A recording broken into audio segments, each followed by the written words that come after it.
What's up, everybody? Welcome to another episode of Mav Bites. Today we have Mr. Roy Kallio, first guest of the year from Dilly. Very happy to have you, sir. Thank you. Mr. Kallio, tell us about yourself. Who is Roy Kallio? Well, I guess you could say that I'm just the type of person that probably doesn't impress people by putting on airs. I have family values. I've been self-employed for over 40 years, and I have gone to college, got an Associate of Arts degree. I've also been a volunteer fireman for the Dilly Volunteer Fire Department for 19 and a half years, and that was from October 1983 to April of 2003. And I've been in business, in a repair shop business for the last, I'm saying at least 34 years now. Oh, okay. There in Dilly. Yes. Okay. And I consider myself to some degree right now to be semi-retired. Oh, okay. That's awesome. Mm-hmm. What kind of a repair shop is that? I've done automotive and light truck repair. Worked on other equipment and whatnot. I've gone out on ranch service calls and worked on their trucks and equipment out on those locations, sir. Tractors and stuff? Yes, sir. Okay. A little bit of everything. And you've been in Dilly for quite some time. Yes, sir. Did you go to school in Dilly? Yes, sir. Sure did. I entered the 8th grade in October of 1972. And I graduated from Dilly High School in 1977 as the valedictorian. Wow. A valedictorian. That's awesome. Yes. What was Dilly like back then? Well, there wasn't a whole lot to Dilly to speak of. If you were not, as far as jobs and the type of work that was available, it was generally either farm and ranch work was predominant. If you had the education and the opportunity, you could probably be either in the medical field at that time, which was very limited, or you could be an educator, or you could be probably in the trade. You could either be a welder, truck driver, or as some did, we were just had to do common labor. Interesting. Compared to now, have you seen a lot of change? Yes, definitely. Definitely. In what way would you say? I'd say Dilly has moved forward.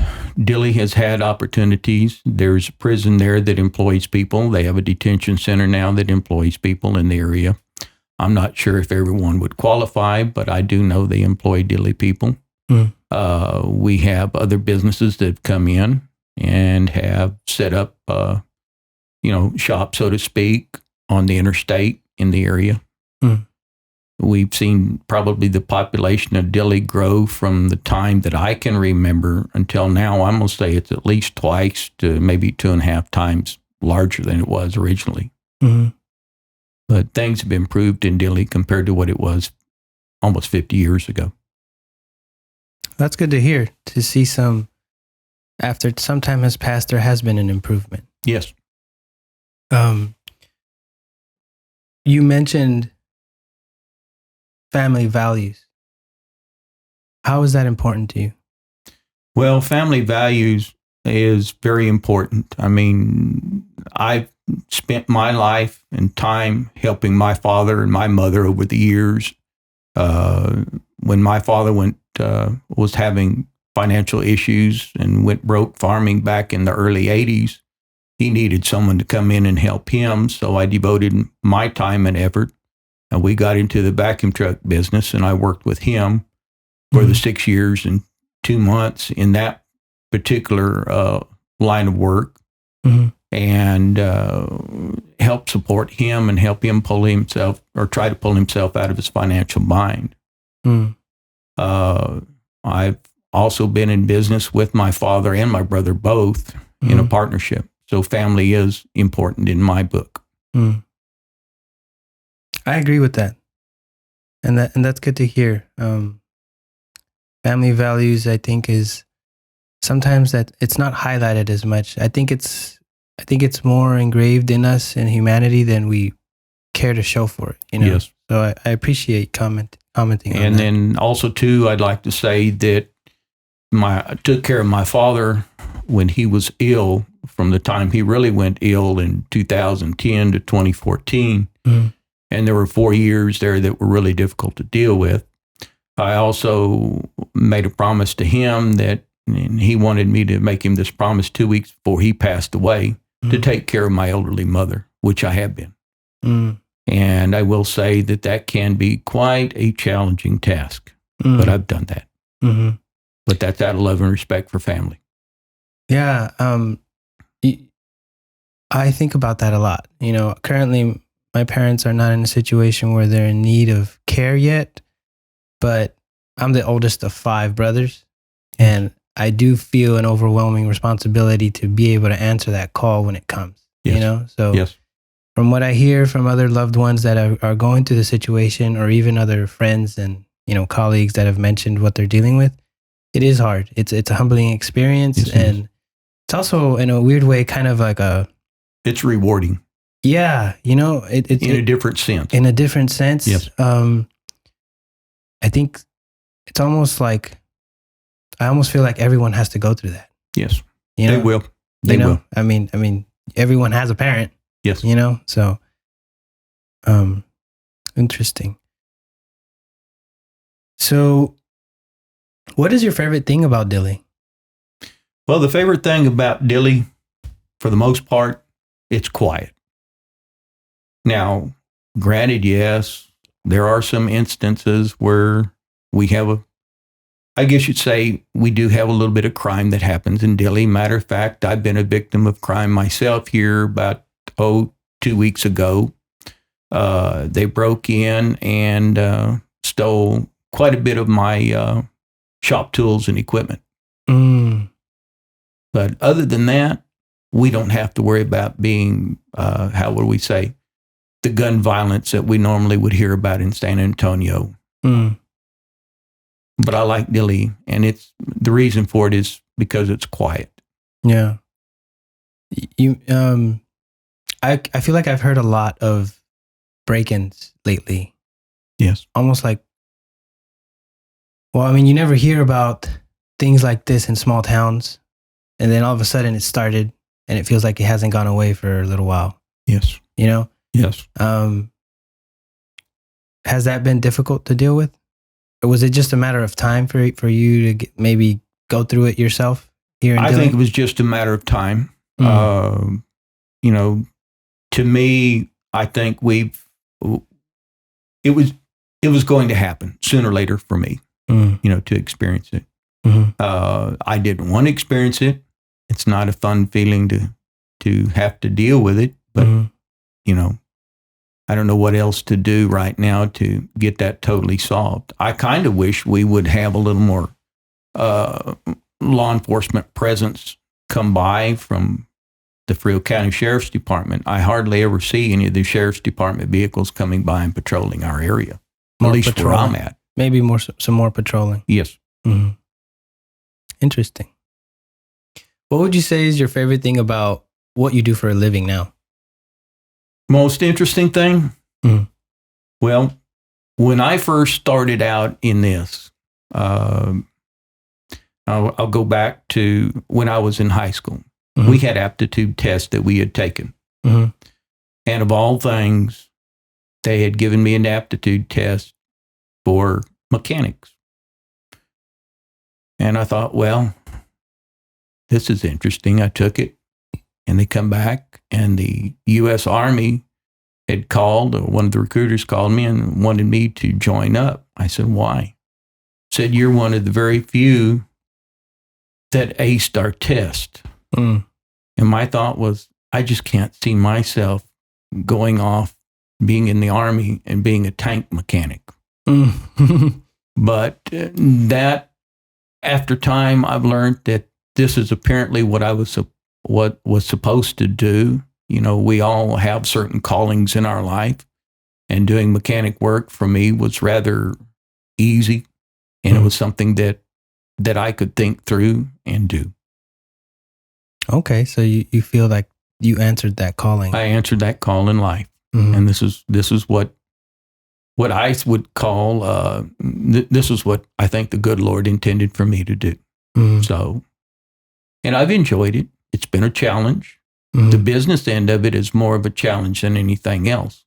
Mm-hmm. You know, to keep yourself in a position of financial solvency Mm-hmm. and dealing with being able to pay your bills and go from there. Mm-hmm. Yeah, the business side of things is always, it tends to be the harder side of what you do. You Yes, know, it is. for most people, from Yes. what I hear. Yes. So what has brought you to the decision of running for Rio County Commissioner, Precinct 4? Well, I've done a lot of thinking. I've contemplated over this, and I've also talked to a few people along the way. One of the things that really motivated me was the I guess you'd say the friction that's going on in the commissioner's court. I'm not happy with the fact that, and I know I should name no names, so I won't, but we had one particular commissioner who is creating a little bit more strife in the commissioner's court than I think needs to be. You know, that he's creating the strife, and he's also, how would I put it, that he is, well, when you call the county judge a piece of fecal matter, I think that's drawing the line. And that's when I decided that it's getting time that I need to do something. Mm-hmm. And I thought about, well, which party should I go on? And I've had different advice as to, well, should I go Democrat? Should I go independent? Or should I go Republican? And I decided this time around that I would try the Republican ticket. I've leaned more toward the Republican Party over the years than anything else with their values and how they think. I'm not too fond of some of the things that are happening in today's day and time in the political climate. But that's what led me up to it, was hearing about all the chaos that's over there in the commissioner's court right now. Interesting. What makes you a good leader for your precinct or for Dilly? I believe that, like today, this is something new for me to be in an interview. To some point, I'm probably nervous. I may not be able to answer the questions exactly the way people would want me to answer them. But I feel like that once I get into office and see what's going on, get a feel for it, I feel like that I can do and master what needs to be taken care of in that. And I feel like that I could lead people. I have the people skills. I have business knowledge. And believe it or not, I did have and completed college accounting. So when it comes down to the number crunching, I can go through that and see what's going on with that. I also have other goals of trying to get, a few other departments either consolidated or streamlined and see what we can do about changing a few things around and getting other services that are important, I think, for our precinct down there in Precinct 4. Because I feel like our precinct has been kind of, how would I say, ignored for some time. What does Precinct 4 entail? Is it all of Dilly? Yes. Is there more to that? Yes. What else would it be? Just kind of outskirts of Dilly, or does it include other? It's going to include a larger area. It would be more or less, if you were to, from what I can see of the map, now they redid portions of the map and they did the redistricting. I believe if you went from where the county line is on Dimmitt in that area and went that way and kind of followed along the river, and you get up there to a certain portion there on Highway 85, a little bit past it, that's where our area is. I don't know the exact number of square miles that are included in it, but it's a lot more than just the city of Dilly. That's for sure. Okay. That I keep I keep wanting to look up a map for this because it's important to know and to figure it out. But I actually didn't even have any idea that Precinct 4 was all of Dilly, and even more so than that. So yes. Matter of fact, I can probably also, if you want to look at it, I do have a map in my pickup truck, and I'll be glad to leave that with you if you want to look at that later on. Okay, yeah, that'd be awesome. Show your audience what entails Precinct 4. Yeah, that would be very helpful. I wanted to back up a little bit. So from what I hear a man with family values who cares for his family, who has been in business with his family, which that alone shows so much that you've dealt with. I'm assuming with, just business and what it entails, but you've done that with family. Yes. And I hear someone who cares for the community. Yes. I hear someone who is trying to do, make things better, yes. trying to make things maybe just, it sounds like you care for your community. I mean, you even mentioned being a fireman, volunteer fireman. Yes. I actually had asked some questions around the community where, what do you know about Roy Kallio? And that was the one thing that people kept saying. It's like, well, him and his wife even have volunteered for the fire department. And to me, that's not an easy thing to do. No. I don't know how much fires we really have around here. I would be lying if I said I do know. Maybe there's a lot more. That world is such a different world, of the volunteer fire department. Yes. But I hear someone who is just trying to be a servant. Yes. Whether it be to their family members, to the community. And the sad thing is, I think in the climate that we live in today, you mentioned having to figure out which direction to take. You and what you were going to stand for. You align more with the Republican side, and a lot of times that's such a polarizing thing to say nowadays. But my favorite thing about this is I get to hear someone face to face to tell me what it is that they like, what it is that they stand for, and what it is that they care to defend. So I appreciate that, and I mean, I like what I hear, but ultimately, time will tell, and I guess people need to see people at their face value. Yes. So, what is your vision for the future of Dilly? Well, really and truly, the vision for Dilly, as I have said before, is I want to see Dilly grow a little bit more. I don't know how much more it can grow. I don't know how much other land is going to be available at a reasonable cost where it can be expanded. But I think the future in Dilly is going to be out there more so toward the expressway. That's where the growth is going to end up being.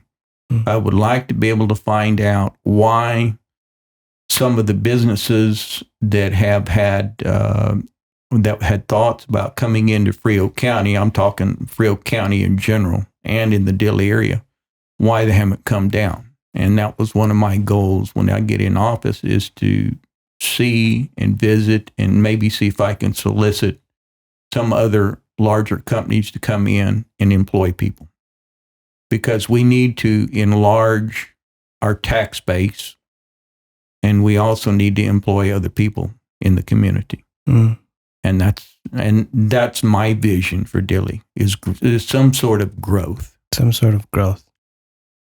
That tends to be an overall desire for these small towns. It is. In order for small town America to survive, they have to adapt and they have to grow.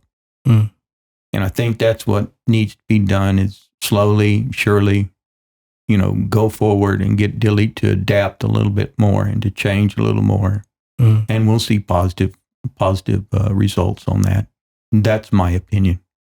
That's how we can progress. Yes. To adapt. Yes. What are 3 things you would want to accomplish in your precinct if you were to get elected? Well, I thought about this very seriously. I don't want to make any promises.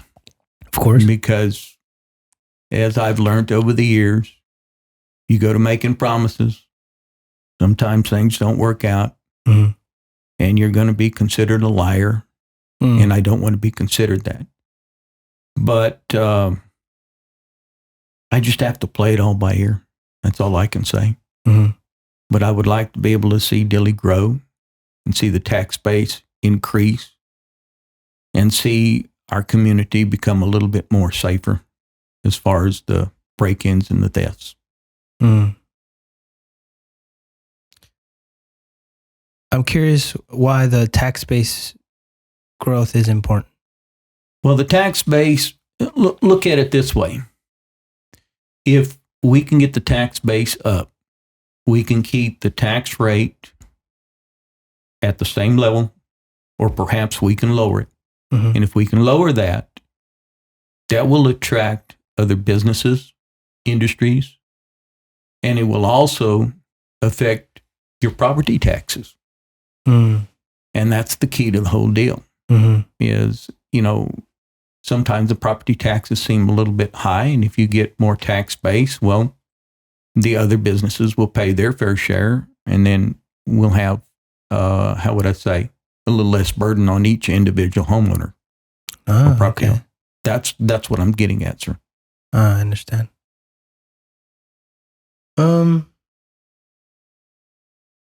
You've kind of mentioned a little bit on this, but what do you believe to be the challenges there in Dilly?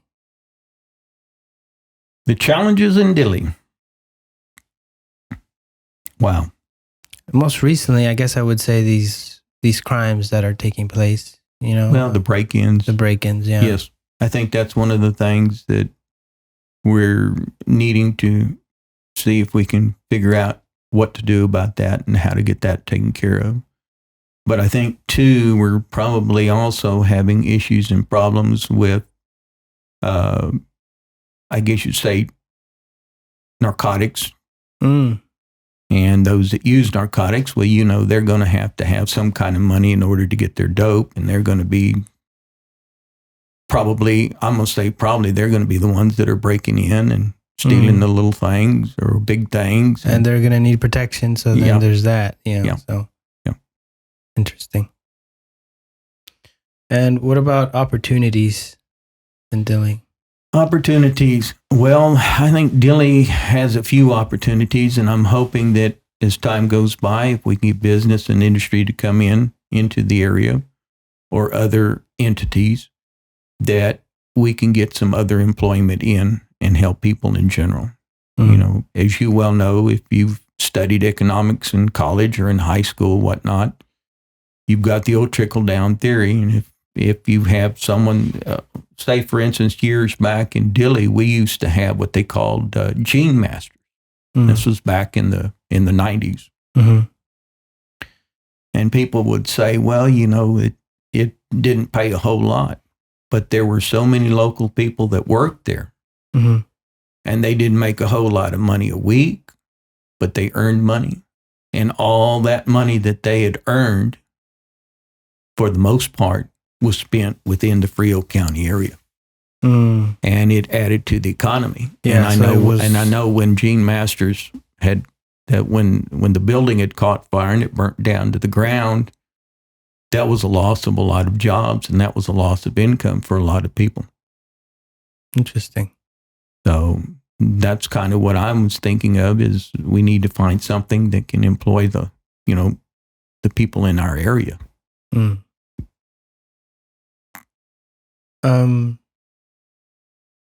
What are some of your accomplishments, and what are you most proud of? Well, one of my accomplishments, or shall I say the accomplishments, is I actually graduated valedictorian of the Dilly High School. Yes. That to me was it. Struggling along and earning my Associate of Arts was another thing.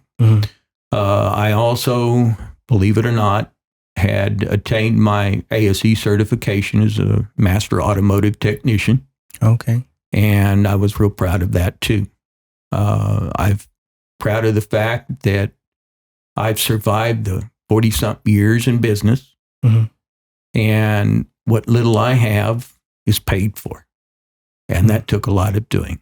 And in order to survive in today's day and time, the way I see it, if I wouldn't have done what I've done, I'd be in real bad financial shape right now. I'm not saying that I'm in real good shape by no means, but it could be a lot worse. And I think I want to apply those kinds of ideas to this new job at hand. If I am elected, let's put it like that. I want to comment on something that I've noticed. Because when I heard when you offered to be on the show, I wanted to learn more about you. But usually what I do is I'll search. I'll do a social media search. I'll find some information on them, on the individual. I couldn't find anything for you. So I had to resort to the old-fashioned way. Who's Roy Kallio? And I started asking, Yes. I heard good things. I heard, like I mentioned, the thing that I heard the most was him and his wife volunteer for the fire department. I was like, that's interesting. There's a story there. And I was like, But also, you didn't bring your phone with you right now. No.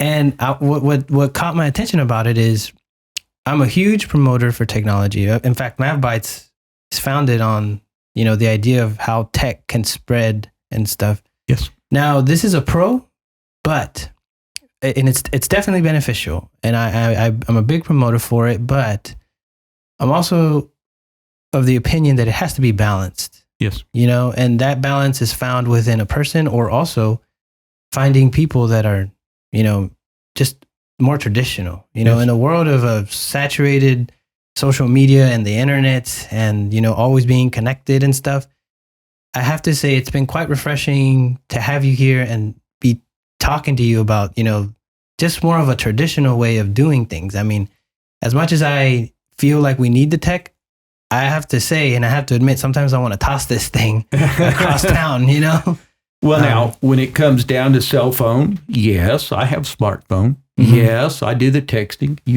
You can ask Nathan, he'll vouch for me. I do the texting, I do the phone calls. I search the internet with mine too. I do have a couple of email accounts. The only thing that I really didn't want to have at the time, and I don't know if you've ever had this issue, but in years past, I had one of my Yahoo email accounts hacked. I will say this, that's not a fun experience.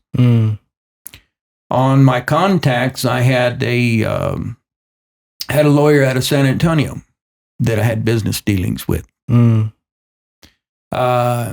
He got a wonderful virus courtesy of that hack. Oh, no. Oh, yes. And he was very upset. I got a good cussing, and he told me that he was gonna, you can fill in the blank with all that, and he was gonna try to sue me for whatever. And it's like, hey, I didn't do this.